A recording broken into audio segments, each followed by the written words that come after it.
Hello, কোথায় তুমি? ঘুমাই। দেখা করবো, বের হও। বাসা ওভেন কেন পাঠিয়েছে? কারণ তোমার বাসায় ওভেন ছিল না। আমার বাসায় অনেক কিছুই থাকে না, এটা তোমার বাসায় থাকে। জোর করে দায়িত্ব নিবা?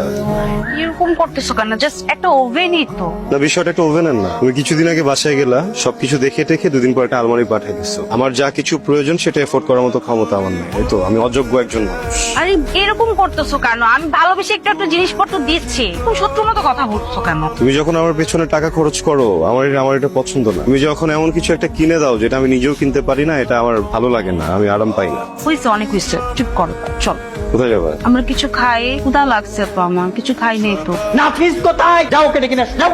কয়টা বাজে? 11টা বাজে। বাবা ইন্ডিত্বের মতো বইলে ফেললে এখন 11টা বাজে। তুমি যে একটা দায়িত্ব জ্ঞানহীন মানুষ, এটা তোমাকে দেখলেই বোঝা যায়। 11টা বাজে এটা নির্লজ্জের মতো কেমনে বলছো? বলবে আমি ঠিক টাইমে আসছি, ভিতরে ডিজাইন দেখাচ্ছিলাম। আমাদের টাইম লাইন কয়টায় বলবে? তোমার টাইমলাইন তুমি নিজে জানো না? বলেন না। 3টায়। এখন বাজে 11টা। আমার কাজ তো চলছে ভাইয়া, তাহলে আপনি চিৎকার করছেন? আহা, চিৎকার করবো না, উপর মহল থেকে চাপ আসছে, প্রতিটা টয়লেট আমার সুন্দর মতো বুঝাই দিতে হবে। ক্লায়েন্ট আমাকে প্রেশার দিচ্ছে, এভাবে চলতে পারে না।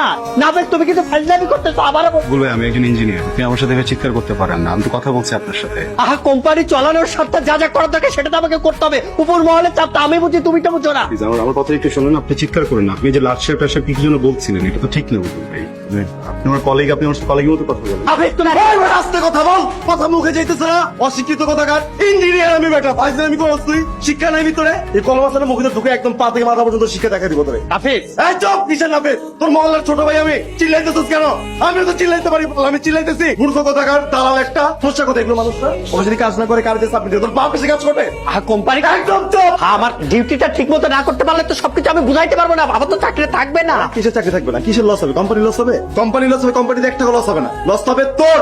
তুই যে একটা বাটপার, তুই যে একটা দালাল, আমার মতো যতগুলো ইঞ্জিনিয়ার আছে সবার কাছ থেকে ডিজাইন করে নিজের নামে সাবমিট করতেছিস, এইগুলো টাকা মেরে খাইতেছিস প্রত্যেকদিন। আর জানে কোম্পানি করবে না তোর চাকরি? আমার বাবা এত কষ্ট করে পড়া করে ইঞ্জিনিয়ার বানাইছে তোর মতো দালালের কথা শোনার জন্য না। নাফিস, তুমি কিন্তু ভুল বুঝতেছো, আমি আবারও বলে দিলাম কিন্তু। হ্যালো, কাদের সাথে ওরা ফোন দিচ্ছ কেন? কি হয়েছে বলো না। ফোনটা রাখো। কোনো সমস্যা হয়েছে অফিসে? আরে ভাই ফোনটা রাখো। শামিন, একটু বাজে বিহেভ করে ফেলছি না? আমি খুবই সরি। আসলে ওই প্রজেক্ট ম্যানেজারের সাথে অফিসে খুবই বাজে রকম একটা সিন ক্রিয়েট হয়েছে। আমি চাকরি ছেড়ে দিয়েছি, বুঝছো? এর হচ্ছিলাম, এমন সময় তোমার ফোন আসছে, আমি তার রাগটাই তোমার উপরে। আমি খুবই সরি শামিন।